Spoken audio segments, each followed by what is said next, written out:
Dobar servis Artoretija, sa 5. metra diže Boškan Kovaču i dobar Kovač. Trojni blok šalje loptu aut. 14-12. Prva meč lopta za Jugoslaviju. Servirat će Mešter. Pipi, Meoni. I Rosalba greši. Paralela je u autu.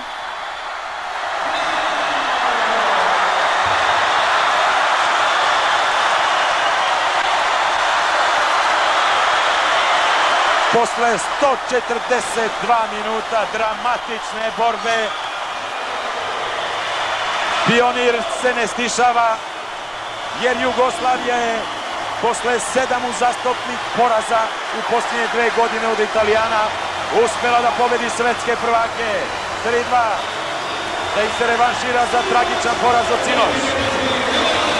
Jugoslavija je uspela da ostvari 8.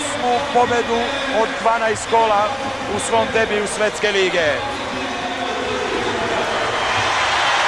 8 pobeda ima i Holandija, koja igra u ranim jutarnjim časovima po našem vremenu na Kubi.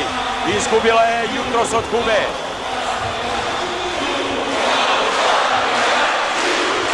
Očekujemo da će izgubiti ponovo.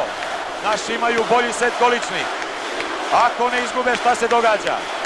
Onda su sve oči uprte u Argentinu. Tamo Bugari danas i sutra igraju 2 utakmice protiv Argentine.